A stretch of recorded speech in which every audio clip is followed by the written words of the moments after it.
사도신경 신앙 고백함으로 주의 오전 예배드리겠습니다.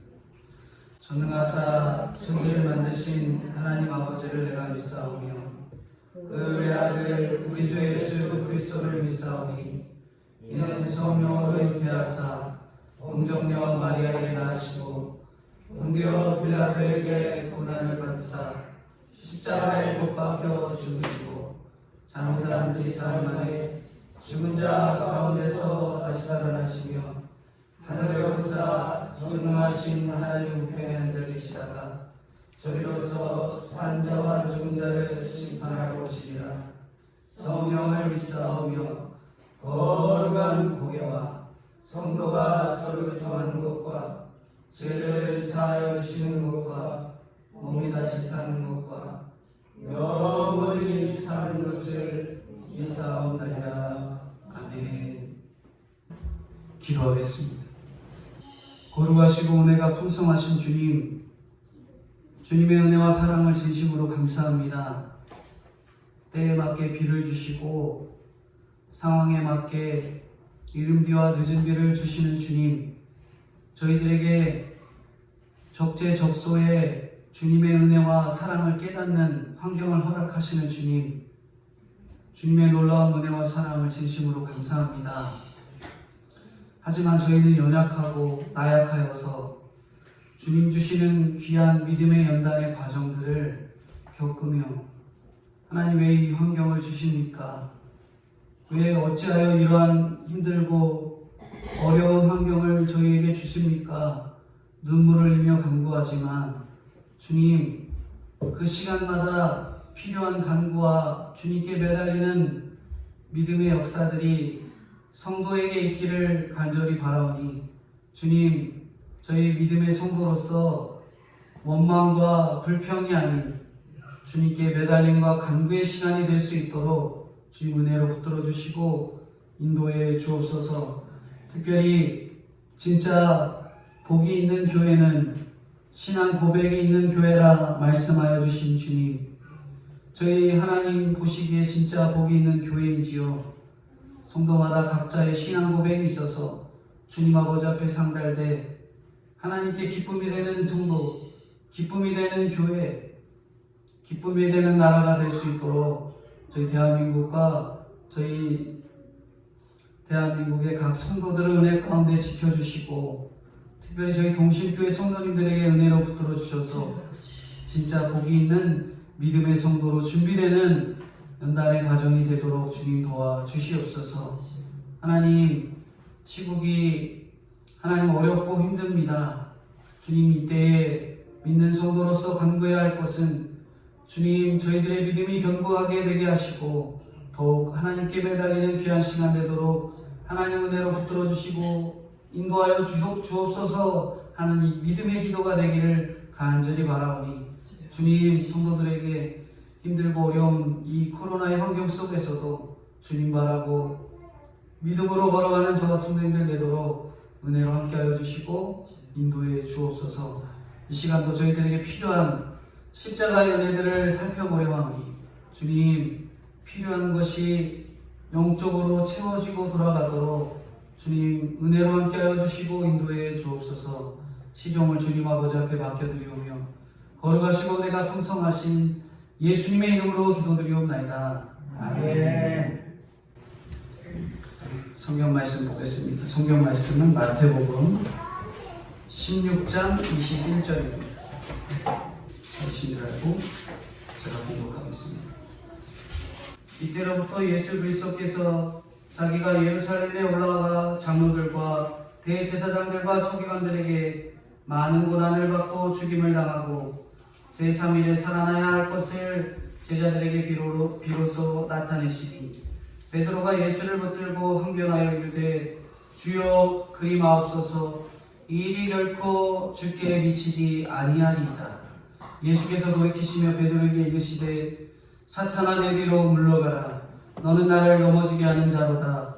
내가 하나님의 일을 생각지 아니하고 도리어 사람의 일을 생각하는 생각하는도다 하시고 이 예수께서 제자들에게 이르시되 누구든지 나를 따라오려거든 자기를 부인하고 자기 십자가를 지고 나를 따를 것이니라. 누구든지 제 목숨을 구원하고자 하면 잃을 것이요 누구든지 나를 위하여 제 목숨을 잃으면 찾으리라. 사람이 만일 온 천하를 얻고도 제 목숨을 잃으면 무엇이 유익하리요? 사람이 무엇을 주고 제 목숨과 바꾸겠느냐? 인자가 아버지의 영광으로 그 천사들과 함께 오리니 그때 각 사람이 행한 대로 갚으리라. 28절 같이 보겠습니다. 진실로 너희에게 이르노니 여기 서 있는 사람 중에 죽기 전에 인자가 그 왕권을 가지고 오는 것을 볼 자들도 있느니라. 아멘.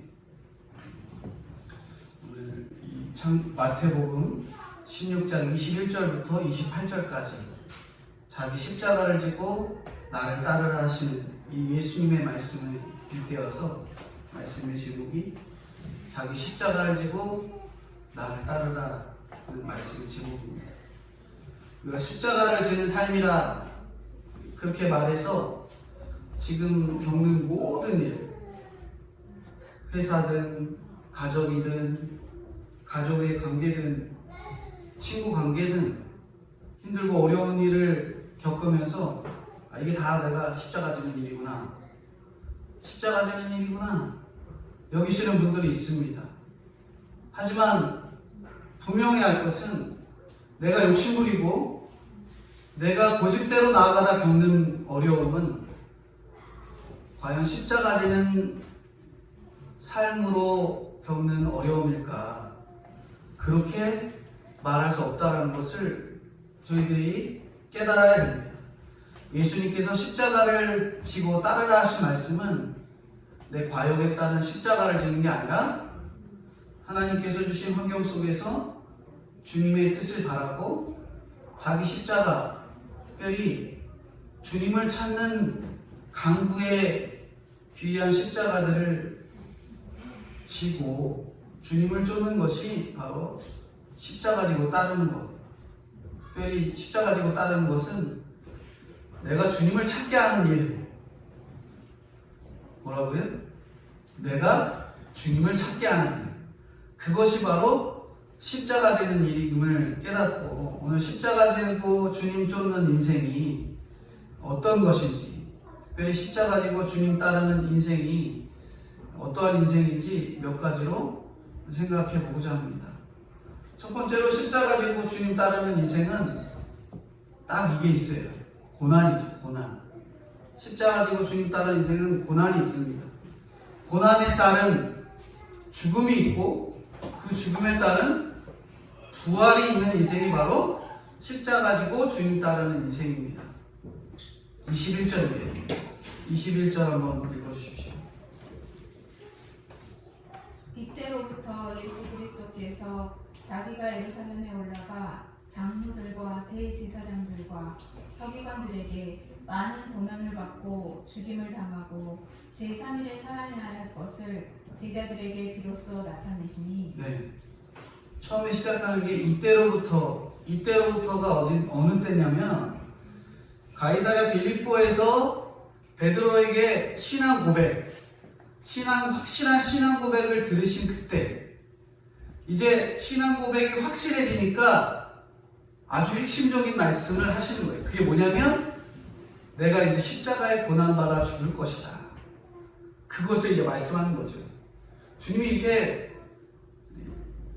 신앙도 갑자기 요 낮은 수준의 신앙에서 한 번에 뛰어가게 하시지 않으세요. 주님은 항상 그 계단을 밟아 올라가게 하시지요. 그러니까 제자들에게도 신앙 고백을 하게 하시게끔 한 다음에 그 다음에 다음 계획인 십자가에서 죽으실 계획들을 제자들에게 말씀하시는 거예요. 고난을 받고 십자가의 죽임을 당해야 한다, 이런 말씀. 신앙 고백이 없으면 이 말씀 못 받을 줄 아시니까 주님께서 아주 필요한 그 신앙 고백을 끌어내게 하신 다음에 그 다음 십자가의 말씀은 확실한 말씀, 어찌 보면은 신앙에 있어서 가장 핵심적이고 중요한 말씀을 제자들에게 가르치십니다. 이때부터 예수님께서는 기적을 베풀지 않으세요. 기적이라는 것은 막 오병이요, 칠병이요, 안진뱅이가 일어나고 눈 감은 자가 눈 떠지고 이런 여러 가지 기적들이 이 베드로의 신앙 고백 이후에 그리고 십자가에 죽으시겠다 하신 그 믿음의 귀한 가르침 이후부터는 기적이 없다는 것이죠. 그동안 기적을 베푸실 때도 가난한 자, 애통한 자, 핍박받는 자가 복이 있다는 말씀을 전하셨는데 이제는 수많은 대중들에게 하신 그 사역을 멈추시고 자기를 따르는 제자들에게 믿음의 훈련을 주시기 위해서 집중해 가고 계십니다. 그러면서 표적은 뭐밖에 없다고 했어요? 지난 시간에? 누구의 표적밖에 없다고요? 요나의 표적밖에 없다고 말씀하시면서 십자가를 지러 가시는 주님이시죠. 지금까지 계속해서 이야기해 오신 것은 이야기해 오신 그 모든 것들을 이제는 실천해 옮기시는 주님이십니다. 어떻게 실천해 옮기시냐면 첫 번째로 어디로 가세요? 가이사랴 빌립보에 있다가 어디로 간다 그래요? 예루살렘으로 올라가십니다. 예루살렘으로 간다는 거예요. 여기 죽이려는 자들이 잔뜩 모여있는 그 장소, 바로 예루살렘으로 올라가신다 그래요. 누가 등 떠밀어서 야 예수님 저기 가야지, 이제 과거에 구약에 예언하신 그 약속을 이루시잖아요. 등 떠밀어서 예루살렘으로 가시는 게 아니잖아요. 스스로 가신 것입니다. 오늘 본문에는 대제사장들과 장로들과 서기관들이 많은 그 장소, 거기가 어디냐면 산헤드린 공회 이 모인 자들. 산헤드린 공회 같은 경우는 예를 들면 이런 거예요. 입법, 사법, 의결 기구. 특별히 그거의 최고, 유대인들에게 있어서 최고의 입법, 사법, 의결 기구가 바로 산헤드린 공회입니다. 근데 그 자들에게 죽임을 받으러 가시는 거예요. 죽임 받으러. 이들이 항상 최선을 다했다고 하는 사람들입니다. 그리고 자칭 나는 죄가 없어, 나는 의인이야, 속으로 이미 의인이라고 여기며 살아가는 자들이 바로 그들이지요. 최고의 공부를 하고 최선을 다한 그들입니다. 근데 그들에게 죽임을 당하시는 예수님이시죠. 이 세상에서 가장 무서운 사람들이 바로 이런 사람들입니다. 어떤 사람들이요? 자기가 최선을 다해서 최선의 것을 누리고 모든 것들을 잘났다고 여기는 자들. 이런 사람들은 도무지 자기 죄를 알아야 몰라요? 모릅니다. 자기 죄를 몰라요. 내가 이미 잘났고 내가 이미 의인인데 내가 무슨 죄가 있어 하는 그들이지요. 그래서 고난 중에 고난은 우리에게 육적인 고난, 정신적인 고난이 아니라 영적인 고난입니다. 믿지 않는 자들, 믿음 없는 자들, 대제사장과 서기관들 보면은 우라통이 터지죠. 근데 우리가 영적인 고난으로 여기고 나아가는 겁니다. 속으로 그래요. 왜 예수 믿지 않는 자들은 왜 저 모양 저 꼴로 잘 사는데 나는 예수 믿는데 왜 이 모양 이 꼴로 살아갑니까? 그게 바로 믿음의 영적 고난의 일환입니다. 하지만 그 고난을 이겨내면 하나님이 더할 나위 없는 은혜를 더 부어주시지요. 예수님께서 기적을 베푸셨어도 그들이 예수님을 믿었어요? 안 믿었어요? 안 믿었잖아요. 보여줘도 자기 죄는 보이지 않는 거예요. 계속 보여줍니다. 회개하고 주님을 따르라고 끊임없이 말씀을 전합니다. 그리고 눈앞에서 기적을 베푸셔요. 근데도 믿어요? 안 믿어요? 안 믿는 게 그들입니다. 내 죄가 없으니 남의 죄는 어떻게 보여요? 얼마나 크게 보이는지 끝도 없이 커 보이죠. 그들이 예수님을 죽이기로 결정한 뜻을 돌이키지가 않아요. 자기 죄가 없으니 예수님만 보면 그냥 으르렁대다 죽이고 싶은 거죠. 예수님도 그들이 변하지 않으라는 것을 이미 알고 계셨습니다. 우리도 나에게 고난을 주는 그런 사람들의 배경과 역사 또는 구속사, 그것을 알게 되면 그들이 그럴 수밖에 없음을 깨닫게 돼요. 이들은 더할 나위 없는 잘난 사람들이었기 때문에 이렇게 예수님을 목수의 아들, 그걸로밖에 보이지가 않는 거예요. 바로 배경이 보이면 오늘날 우리가 그들이 왜 그렇게 우리를 비난하고 조롱하는가, 그것들이 보이게 되는 거죠. 왜 교회를 가지 말라 하는지, 왜 나를 핍박하고 있는지, 그들이 죄도 모르고 피해의식에 쌓여서 그렇게 믿는 자들을 핍박하고 죽이고 달려드는 것입니다. 그냥 고난도 아니고 많은 고난이죠. 많은 고난. 이 잡혀가신 다음에 실제로 십자가에 못 박히시기 전에 고난을 당하시잖아요. 그리고 죽기까지. 이런 과정들이 반드시 거쳐야만 하고, 반드시 나중에는 죽임을 당해야만 하고, 그리고 마지막에 반드시 살아나야 하는 거죠. 이게 우리 성도의 이 고난의 포인트입니다. 고난을 받는데 내가 죽기 싫어요. 그러면 안 됩니다. 내가 죽으라고 고난을 주시는 거예요. 실제로 죽으라고 하는 게 아니라 내가 고개를 숙이라고 고난을 주시는 겁니다. 내 목이 뻣뻣해서 고개도 못 내리고 인사도 못하는 나의 그 목의 뻣뻣함을 주님께서는 고난을 주시는 거예요. 목이 뻣뻣하니까 목에 디스크라도 주셔서 고개를 숙이게 하는 거죠. 그런 다음 어떻게 하는 거예요? 그 고난에서 죽게 하는 거예요. 내가 이렇게 살아가는 게 아니었고, 내가 이게 죄였고, 나의 모든 것이 죽임당할 만한 죄였음을 깨닫게 되는 거죠. 그러니까 죽임을 당하는 겁니다. 어디서든지 이 기독교인들이라고 하면 비난을 받아요. 조롱을 받습니다. 성경에서도 그렇게 신앙인들을 보면 조롱하고 비난하고, 오늘날 이 시대에도 교회 다닌다 하는 사람들을 끊임없이 비난하고 조롱합니다. 이거 피해의식이 아니라 실제로 그래요. 그렇지만 우리가 그 죽음을 믿음으로 당하는 거죠. 믿음으로 당하면 나중에 어떻게 돼요? 예수님이 부활하신 것처럼 우리가 주님을 믿고 구원의 반열, 부활의 은혜들을 겪게 되는 것이죠. 이게 주님이 오늘날 성도에게 주시는 고난의 과정입니다. 고난, 죽음, 그리고 다시 살아나는 부활. 이게 오늘날 십자가를 지고 따르는 성도의 길인 것이죠. 근데 이 고난받고 죽고 부활하는 거, 이거 반드시 있어야 되는 거예요. 성도에게.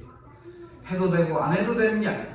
마치 주일날 상황에 따라서 교회를 나와야 되고 어쩔 수 없이 못 나와야 되는 그런 상황을 말하는 게 아니라 이 고난의 과정, 고난, 죽음, 그리고 다시 살아남, 이 과정은 오늘날 성도에게 반드시 있는 과정입니다. 이것을 비로소 제자들한테 가르치신 다음에 제자를 본격적으로, 이 제자 사역을 본격적으로 시작하십니다. 제자들에게. 예수님의 이런 사역들은 이제 과거와 다르게 완전히 새로운 국면에 접어든 거예요. 그전에는 말씀을 전하고 사람이 변화되고 살아나고 정말 살아나고 기적이 일어났던 그러한 상황이 벌어졌다면, 이제는 완전히 새로운 국면이에요. 예수님이 잡혀가요. 예수님이 잡혀가시면서 그만해라 그러면 다 풀릴 수도 있고, 이제 정신 차려라 그러면 정신 차릴 수도 있지만, 주님께서는 그런 순간적인 표적과 기사가 아니라 이제는 십자가에 고난받아 죽으시기 위한 계획 그대로 가만히 계시는, 그리고 그 고난에 대해서 가르치시는 시기가 시작됩니다. 이렇게 십자가 지고 쫓는 인생은 고난이 따름과 나아가 죽음이, 그리고 더 나아가서 부활이 있음을 오늘날 저희가 잊어서는 안 됩니다. 저희 십자가 지겠습니다, 고난 받겠습니다 인정했으면 죽어줘야 되고요. 죽어줘야 되겠다라고 마음 먹었으면 이제 어떻게 해야 돼요? 부활이 일어나는 거죠. 우리가 오늘날 주변에 사랑하는 가족으로 배우자를 붙여줬어도 불신앙으로 인해 끊임없이 나를 핍박하고 조롱하고, 좋은 직장에 내가 공부 열심히 해서 들어갔어도 좋은 직장 들어갔다고 좋은 사람만 만나는 게 아니잖아요. 나쁜 사람, 정말 나를 괴롭히는 사람, 괜히 미워하는 사람, 그런 사람 만나도 세상 사람이 끊임없이 나를 믿는다고 구박하여도, 그렇게 핍박을 하고 나와도 그 가운데서 주님은, 성도는 고난이 있고 그 고난에서 주님의 죽으심과 부활을 기억해서 나의 죽음 그리고 나의 부활, 그것을 완성해 가시는, 그래서 십자가를 지고 주님을 따르는 저 성도님들이 다 되어야 될 것들을 말씀합니다. 이렇게 십자가 지는 것은 반드시 따르는 게 있다. 고난과 죽음과 부활. 오늘날 저희들에게 어떠한 고난, 그 고난 가운데 그 죽어진 가운데 진짜 주님이 나를 살려주시는 부활을 경험하시는지 깊이 생각해 보셔야 됩니다. 고난에서 죽음과 부활을 기억하고 믿음의 인내, 그리고 십자가를 따르는 삶까지 나아가시는 저와 성도님들이 되어야 될 것이죠. 이제 십자가를 지고 주님을 따르는, 주님을 쫓는 인생은 이제 고난, 죽음, 그리고 부활 다음에 이제는 사람의 일이 아니라 이제 하나님의 일을 먼저 생각하게 되는 거예요. 아까 세 가지가 이렇게 쫙 따르면서 이제 하나님의 일, 사람의 일이 아닌 하나님의 일을 먼저 생각해야 한다고 합니다. 22절 한번 읽어주십시오. 22절. 베드로가 예수를 붙들고 헌당하여 이르되 주여 그리 마옵소서, 이 일이 결코 주께 미치지 아니하리이다. 네, 베드로가 여기서 항변했다.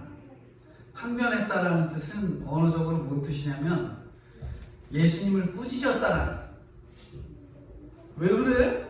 그러지 마 하는 꾸짖음이에요. 제자가 스승을 꾸짖는 거죠. 근데 베드로의 이 꾸짖음은 어떤 꾸짖음이었을까요? 나는 주님의 수제자고, 나는 주는 그리스도이시요 살아계신 하나님의 아들임을 믿음으로 깨닫는 베드로였잖아요. 그러니까 나는 수제자니까 내가 요 정도는 주님께 말해도 돼 하면서 나아가는 베드로잖아요. 베드로가 가이사랴 빌립보 지역에서 신앙 고백을 해서 한껏 예수님을 칭찬을 받았어요. 그리고 인간적인 열심과 충성이 하늘을 찌르는 거죠. 마치 내가 주님을 위해서 뭐라도 할 것 같습니다. 근데 23절인데 23절 한번 읽어주세요. 예수께서 돌이키시며 베드로에게 이르되 사탄아 내 뒤로 물러가라. 너는 나를 넘어지게 하는 자로다. 내가 하나님의 일을 생각하지 아니하고 도리어 사람의 일을 생각하는도다 하시고. 네. 베드로한 그런 베드로예요. 하늘을 찌르는 그 베드로에게 주님께서는 뭐라고 해요? 사탄이라고 꾸짖습니다. 이게 뭐라도 할 것 같은 베드로에게 이렇게 베드로 자체가 꾸짖음을 당하는 거예요. 예수님한테 예수님 이건 아닙니다 라고 주님을 야단치고 강하게 반발하는 베드로의 확신 속에서 예수님께서는 야 이 사단아 라고 꾸짖을 만큼 예수님께도 믿음의 확신, 내가 십자가의 고난을 받을 거에 대한 확신이 있으신 거예요.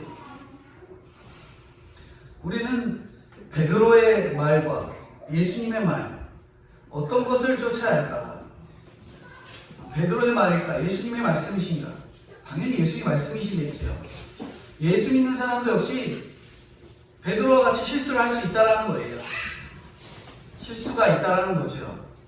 떨어질 수도 있고 망할 수도 있고 질병에 걸릴 수도 있고 생각이 잠깐 딴 데 가 있을 수도 있는 거죠. 그것을 알아야 된다는 겁니다.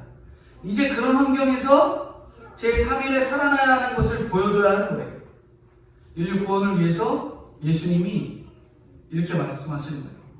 암이 와도 살 것이다. 내 사전에 낙방은 없다. 아니, 떨어져도 살아날 거다. 이렇게 말씀하시는데 베드로는 이렇게 말하는 거예요. 절대 그런 일 없습니다. 시험 가면 성도는 반드시 됩니다. 예수 믿는 나에게 망하는 것이란 없습니다. 이렇게 강하게 베드로가 반발하고 있는 거예요. 망하는 게 없어요, 예수 믿는 사람이? 망하는 게 왜 없어요? 망할 수도 있는 거지요. 욕심부리면 망할 수도 있는 겁니다. 그것을 베드로가 말하는 거예요. 그러니까 신앙하고 비껴간 이 베드로의 말에 사탄아 물러가라 말씀하고 계신 겁니다. 예수님은 십자가 부활을 말씀하시는데 베드로는 하나님을 믿는 당신은 하나님께서 너 불쌍히 여겨서 다 잘 될 거야. 걱정하지 마. 내가 떨어져서 네가 그 좋은 대학 떨어지면 누가 그 대학뿐이야. 내가 안 되면 누가 되겠어? 라고 말하고 있는 것이 바로 베드로의 말이에요.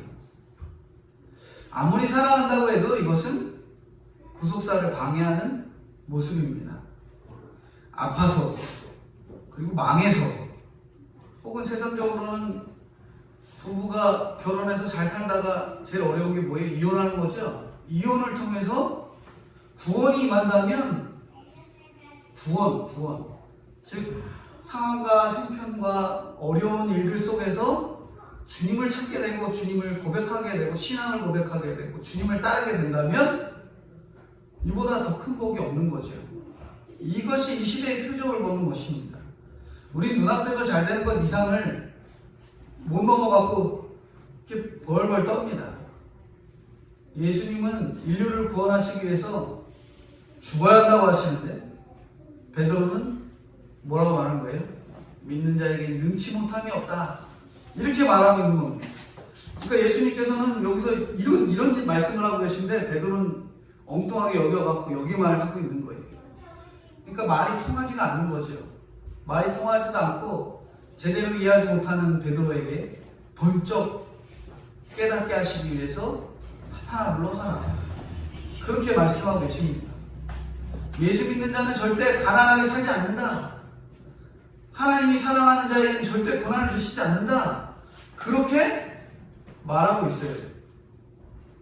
고난이 있다. 고통이 있다. 어려움이 있다. 그런 말하는 목회자와 잘 살게 될 거다. 끝내는 살게 될 거다. 끝내는 좋게 될 거다. 하는 그런 목사님이 있습니다. 어떤 목사님의 말씀이 더 좋아 보이세요? 당장에는 칭찬과 잘 살게 될 것, 좋은 것, 그런 것들이 저희들에게는 눈에 확 들어오죠. 하지만 베드로는 자신의 확신을 지키지 못했어요. 예수님이 십자가 달리실 때 어떻게 왔어요? 나중에 도망갔잖아요. 그렇게 확신 차 있더니 죽지 않을 겁니다 라고 말하더니 예수님이 진짜 죽으니까 어때요? 이거 뭐지? 이거 아닌데? 그러면서 걸어봐 나 살려라 도망가는 겁니다. 이게 바로 베드로예요. 그러니까 우리가 확신 좋아하면 안 됩니다. 우리가 자녀들을 위해서 제일 많이 기도할 때가 언제 같으세요? 뭐 태어날 때도 있겠지만 학교 갈 때도 있고 아플 때도 있고 특별히 뭐 학교 갈 때 하는 부모들의 행태가 뭐예요? 행태라고 표현하니까 부모님들이 하는 모습들이 뭡니까? 가갖고 절이고 교회고 어디든 가갖고 뭐예요? 빌죠. 주어가라 빕니다. 열심히 빌어대죠. 그쵸? 그래서 대학 붙게 해준다 그러면 돈 싸들고 가서 애 맡기고 돈 맡기고 다 합니다. 그런 거 하지 말아야 된다는 거죠. 그게 뭐예요? 완전 기복신앙에 주님이 하실 일에 대해서 불신하는 그러한 태도에 가까운 거죠. 교회 다니는 거는 이 딸이 교회 다니는 걸 되게 싫어했던 아버지가 딸이 대학을 너무 좋은 대학을 갔어요. 인류대학 갔어요. 그러니까 뭐 내가 교회 다닐 필요가 뭐가 있어. 그런 거예요. 근데 딸이 대학에 좋은 학교를 딱 갔는데 갑자기 말을 안 듣는 거예요. 가출도 하고 부모 말도 안 듣고 이래 보니까 부모님 입장에서 벙친 거죠. 그래서 누가 이렇게 교회를 소개시켜주고 교회를 딱 나간 거예요. 교회에 딱 나가니까 얼마 뒤에 딸이 집으로 벌컥 들어오는 거예요. 들어오니까 어때요? 좋은데? 그러면서 신앙생활 잘하는 게 아니라 금세 마음이 돌아서 다시 별거 아니구만. 딸 원래 돌아올 거였는데 내가 교회 나가고 괜히 별것도 아닌데 나갔다. 그러니까 또 무슨 일이 벌어져요? 아예 돌아오지 않아. 저 집에 이제 아예 안 들어오겠습니다 하고 딸이 아예 나가버린 거예요. 그러니까 아빠는 어떻게 하는 거예요? 이거 아닌데 교회 가고 매달리는 거죠. 기도하고 세례도 받고 정신도 차리니 딸이 돌아오는 거예요. 하나님이 이런 사람 사랑하는 것 같아요? 미워하는 것 같아요? 미워하는 게 아니죠. 사랑하는 거죠. 주님께 돌아오게 하시기 위해서 반드시 주님의 수고, 특별히 딸이 그렇게 수고하게 하시는 거예요. 그 아버지 한 사람 돌아오게 하기 위해서. 저희 한 사람 돌아오게 하기 위해서 어떤 사람들이 그런 수고를 하고 있는지 살펴보셔야 돼요. 내가 교회 나오기 위해서 누가 어떤 수고를 하는가? 내가 이런 목회를 하기 위해서 누가 어떤 수고를 하는가? 내가 이런 아픔 속에 있는데 그것을 위해서 하나님이 어떠한 일들을 누구에게 그러한 일들을 맡기셨는가? 그것들을 생각해 봐야 한다는 겁니다. 베드로는 자기의 일을 생각한 거예요. 예수님의 기적만 보고 고난을 보지 못했기 때문에 예수님이 왕 되신 후에 자기 계획을 가지고 예수님이 하시는 일들을 막는 거예요. 이것이 완전히 죄인이, 쉽게 말하면 100% 죄인 인간이기 때문에 다 자기 생각으로 쓸데없이 이렇게 장난하는 겁니다. 그래서 주님이 정확하게 너는 죄인이니까 죄인에 따르는 그 발언이 사탄의 발언들, 정확하게 사탄이라고 명하시면서 나가는 것. 유혹에서 넘어뜨리고 죄짓게 하는 자라고 말씀하십니다. 이렇게 예수님은 주님의 일보다 사람의 일을 생각하는 자에게, 생각하는 그 사탄에게 내 뒤로 물러가라 하십니다. 우리 어떤 일을 생각하고 계십니까? 주님의 일을 위해 먼저 생각하고 계십니까? 아니면 베드로처럼 육신적인 일, 이 세상적인 일, 그것들이 잘 될 거라고 토닥이는 일, 그것에만 빠져서 사람의 일만 생각하고 있는지, 그런 자들에게 주님께서는 사탄아 내 뒤로 물러가라 하십니다. 우리 속에 있는 그 죄들을 철저히 끄집어내셔서 사람의 일을 내어놓고 온전히 주님의 일을 위해서 신앙생활 하시는 저와 성도님들이 다 되어야 될 것입니다. 그렇게 주님께서 말씀하세요. 사람의 일이 아닌 주님의 일을 먼저 하시라고. 마지막 십자가를 지고 주님을 따르는 인생은 명령을 들으라 하십니다. 명령을 들어라. 24절 한번 읽어주십시오. 이에 예수께서 제자들에게 이르시되 누구든지 나를 따라오려거든 자기를 부인하고 자기 십자가를 지고 나를 따를 것이니라. 네, 제자의 길을 가는 세 가지. 자기를 부인하고 십자가를 지고 주를 쫓는 것. 자기 부인에 대해서는 이 주님 앞에서 내 죄를 시인하는 거예요. 다른 것이 아니라 자기 십자가 앞에서, 즉 도저히 말을 듣지 않는 자녀, 어려운 직장, 이런 나의 죄됨, 그것을, 나의 누추함, 그것을 말하는 것이 바로 자기 부인입니다. 왜 죄인됨을 이야기해야 되는가? 하나님은 어떤 자를 쓰신다 그랬어요? 강한 자를 쓰신다 그랬어요? 약한 자를 쓰신다 그랬어요? 연약한 자를 들어 쓰시죠. 약한 자가 아니라 연약한 자. 죄 없다 하는 자를 쓰시지 않습니다. 제일 못할 것 같았던, 저 같은 경우는 어릴 때 제일 못할 것 같았던 저는 목회에 대해서 전혀 생각해 본 적이 없었던 것 같아요. 근데 그런 못할 것 같았던 저에게 목회의 사명을 주신 것도 하나님이 이 부족한 것을 깨닫고 하나님의 그 영광을 받으시기 위함이 아닌가라는 생각을 하게 됩니다. 자기를 마음으로만 부인할 뿐만 아니라 사람들 앞에서 나의 그런 죄, 특별히 나의 부족한 것들을 드러내는 것이 굉장히 중요합니다. 여기 여기 자기를 마음으로만 부인할 뿐만 아니라 사람들 앞에서 나의 죄를 시인하는 것. 가이사랴 빌립보에서는 신앙 고백의 장소였고 예루살렘은 이제 죽어야 될 장소인데 이렇게 자기를 부인하려고 하니까 생명 내놓는 일보다 힘이 드는 거예요. 생명 내놓는 일보다 힘든 거죠. 자기 내 그 죄성 그것을 막 사람들한테 보여주는 거 그것이 정말 생명 내놓는 일보다 힘들다라는 겁니다. 이 세대의 자기 부인은 어떤 거냐? 이 시대의 자기 부인 예수 믿으세요 라고 말하기 전에 하나님 앞에 나의 죄를 먼저 고백해야 하는 거죠. 로마서 1장부터 3장까지 죄 이야기가 나오고 그 이후부터 전도 이야기가 나옵니다. 이렇게 말씀에 이 바울의 이 말씀에도 그 순서가 있어요. 먼저 죄를 고백한 다음 그 다음 복음을 전하고 있다라는 겁니다. 어떻게 내 죄를 내놓지 않고 전도를 쉽게 할 수 있겠어요? 가족에게 이런 나의 연약함과 누추함을 내놓지 않고는 전도를 할 수가 없습니다. 가갖고 명절 때쯤 가갖고 모인 식구들 앞에서 뭐해요? 우리들 뭐해요? 전도를 하려고 뭐해요?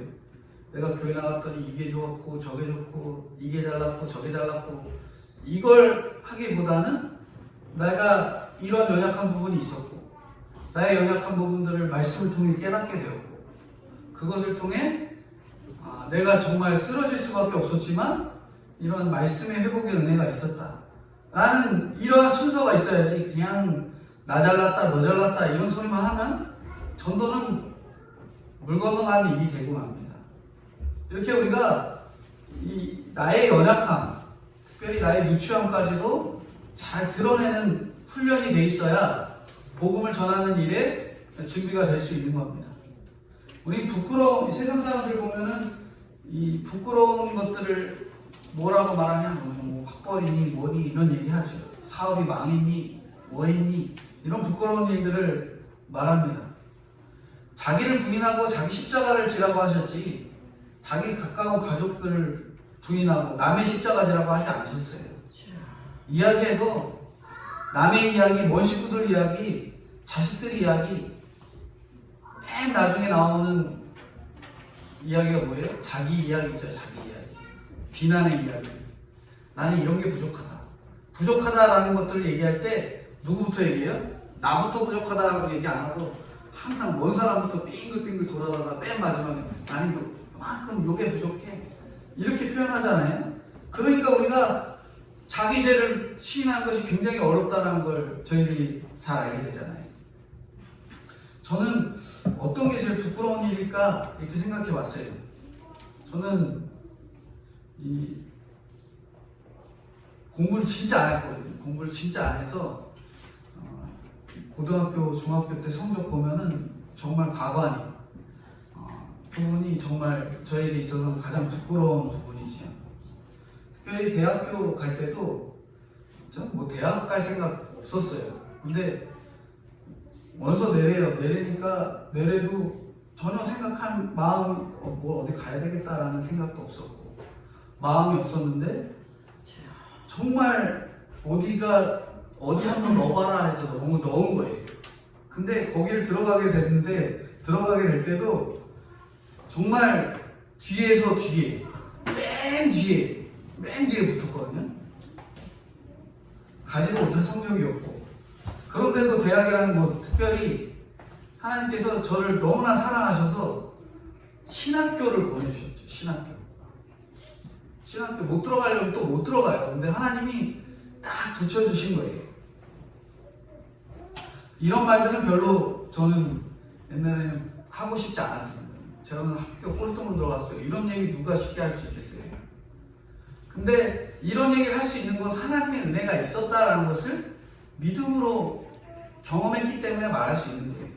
그리고 학교 갔더니 하나님이 은혜 주셔서 전 공부할 마음이 진짜 없었지만 공부할 마음을 더 부어주시고 또한 신학할 마음을 더 부어주시고 이런 것들이 처음에는 굉장히 부끄러운 일일지라도 하나님이 살려주신 은혜가 있다는 것을 믿음으로 고백하게 되는 그리고 특별히 나의 연약한 것을 드러내면서 하나님이 없이는 이런 감사한 삶을 살 수 없었다는 것들도 믿음으로 고백하게 되는 거죠.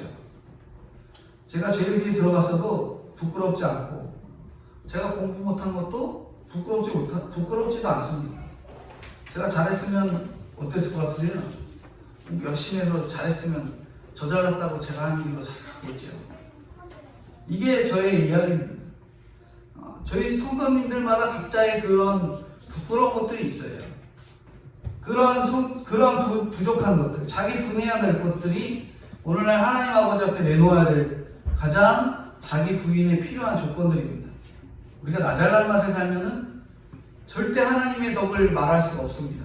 그렇지 않아요? 내가 잘했는데 내가 뭐 했는데 내가 뭐 했는데 하면은 하나님을 고백할 수가 없어요. 살아갈 수가 없습니다. 이것이 하나님 앞에 목숨 거는 일이 되는 거예요. 25절부터 26절입니다. 한번 읽어주십시오. 25, 26절. 누구든지 제 목숨을 구원하고자 하면 잃을 것이요 누구든지 나를 위하여 제 목숨을 잃으면 찾으리라.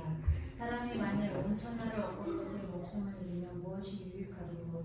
사람이 무엇을 주고 제 목숨과 바꾸겠느냐? 네.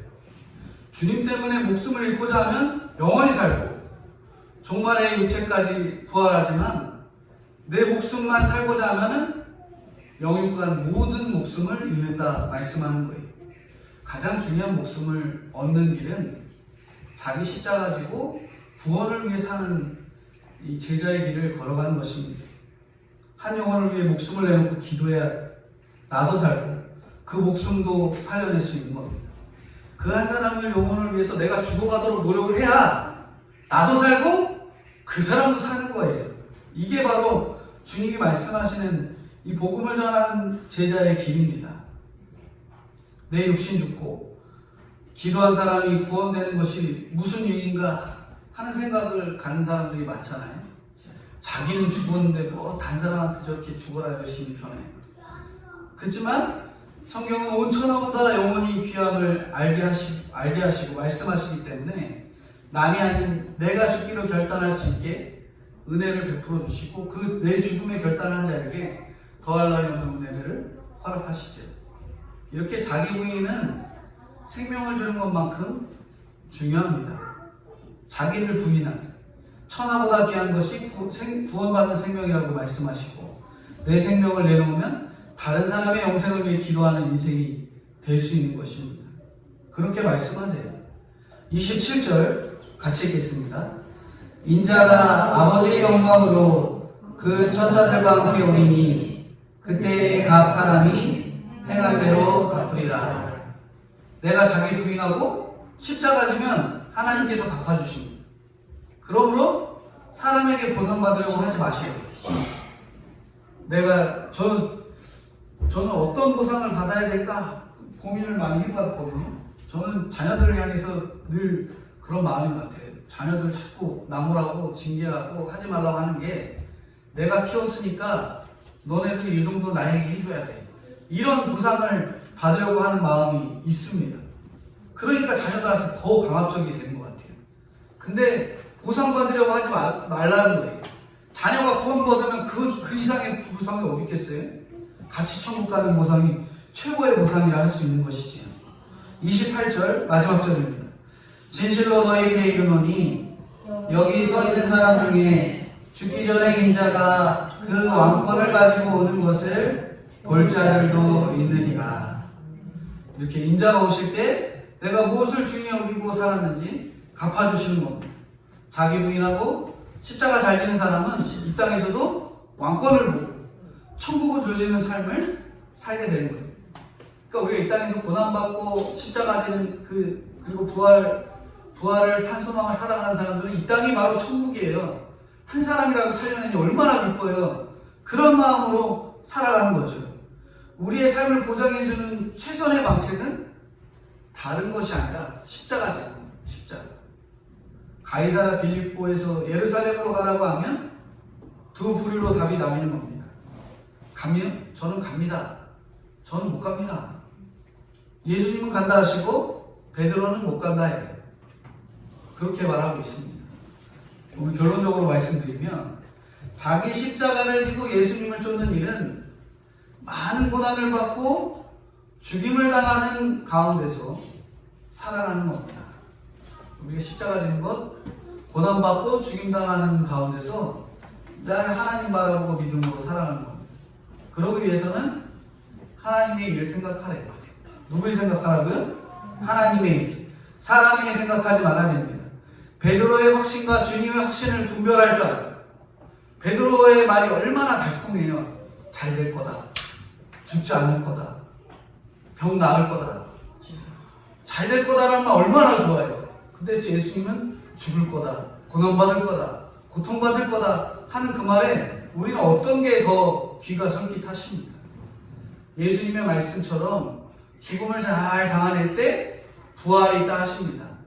오늘 이 땅에서 저희를 복음을 감당하고 신앙생활하는 일에 죽으라 하는 일들이 많아요. 직장에서 비난하고, 교회 다니는 거 비난하고, 조롱하고, 신앙생활하는 거 비난하고, 뭐 언론에서도 교회에서 뭐 확진자가 나왔네, 왜 교회 얘기만 계속 꺼내고, 단란주점 얘기, 술집 얘기, 왜 저기는 엉망이고 엉망진창이고 이런 얘기는 안 나오고, 교회 목사가 어쨌네 저쨌네 이런 얘기는 더 부각되어 나오고, 물론 교회에서 가르치는 것들이 굉장히 교훈적이고 세상 사람들이 보기에 인격적인 내용들을 전하는데 왜 저 모양 저 꼴인가, 그런 마음에 더 언급을 하는 경우가 있긴 있습니다. 하지만 사건 사고의 대부분은 교회보다는 세상에 더 많이 있잖아요. 그럼에도 우리가 그걸 겪어야 할 것은 바로 우리가 져야 할 십자가인 거예요. 막 분을 내면서 왜 교회만 갖고 난리야 그러면서 분을 낼 필요가 없어요. 그게 바로 우리 성도에게 주신 십자가입니다. 그 십자가를 우리가 믿음으로 잘 지셔야 돼요. 그걸 지고 나아갈 때 하나님께서 더할 나위 없는 은혜로 기름 부어 주십니다. 이렇게 말하기도 싫고 할 수만 있다면 무덤까지도 가져가고 싶은 죄와 두려운 일들이 우리 안에 또 있어요. 그러나 말하기 싫고 무덤까지 가져가고 싶은 그것 때문에 이 죄를 자복함이 예수님께 헌신하고 내 십자가를 질 수가 있게 되는 거예요. 내 자를 자복하는 것이. 나의 누추함과 죄인됨을 보고 엎드릴 때 구원을 위해 저희가 목숨을 내놓는 자로 준비가 될 수 있습니다. 저희들 잘 기억하시고 나의 죄인됨, 나의 누추함, 하나님 앞에 날마다 자복할 때 그렇게 한 사람의 구원을 위해 담대하게 목숨을 내놓을 수 있는 진정한 그리스도인들이 되도록 날마다 믿음으로 십자가 지시고 고난 감당하시는 저와 성도님들이 해야 될 것들을 말씀해주고 있습니다. 기도하겠습니다. 거룩하신 주님, 요나의 표적밖에 보일 것이 없다고 말씀하신 예수님께서 기적이 아닌 십자가와 부활을 말씀하십니다. 그동안의 기적을 보며 주님을 따라왔던 자들의 그 신앙 수준을 주님께서 너무나 잘 아시기에 이제는 조금 더 수준 높은 제자들에게 이런 신앙의 교훈들을 가르치시기 위해 이동하고 계십니다. 예루살렘 십자가를 지고 죽으셔야 할 그곳으로 스스로 올라가시면서 그동안 가르친 것을 삶으로 실천하시는 예수님이십니다. 십자가 부활을 가르치시고 본격적인 주님의 제자 사역이 이렇게 시작되었습니다. 예수님의 제자는 이렇게 자기를 부인하고 자기 십자가를 지고 주님을 따르는 것이라 말씀하시는데, 저희들이 그렇게 자기를 부인하고 자기 십자가를 지고 주님을 따르는 저와 성도님들 되도록 은혜로 붙들어 주시고 인도해 주옵소서. 주님, 특별히 이 시대가 소돔과 고모라 때와 같고 노아의 때와 같아서 이 음란하고 방탕하며 특별히 동성애가 인정되고자 하는 그러한 시대에 이르렀습니다. 주님, 국가의 차별금지법이 통과되지 않도록 주님 은혜로 붙들어 주시고 말씀의 근간에서 벗어나지 않도록 은혜로 함께하여 주시옵소서. 낙태법도 동일하게 제정되지 않도록 주님 은혜로 함께하여 주시고, 특별히 이 시대에 가장 두렵고 떨림으로 사회에 이슈가 되고 있는 코로나 바이러스, 아니 그 가운데서도 저희들을 은혜로 지켜주시고 보호해 주셔서 병에 걸리든 안 걸리든 하나님 은혜 속에 주님을 찾고 구하는 믿음의 성도로 더욱 견고히 준비될 수 있도록 은혜로 함께하여 주시고 인도해 주시고, 특별히 바이러스 백신이 빨리 개발돼 한 영혼들이라도 복음을 들을 수 있는 기회가 제공될 수 있도록 은혜로 함께하여 주시고 인도해 주옵소서. 감사드리옵고 예수님의 이름 받들어 기도드리옵나이다. 아멘.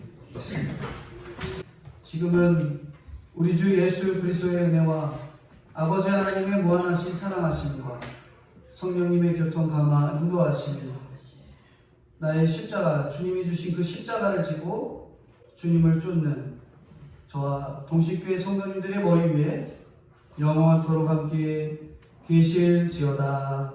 아멘.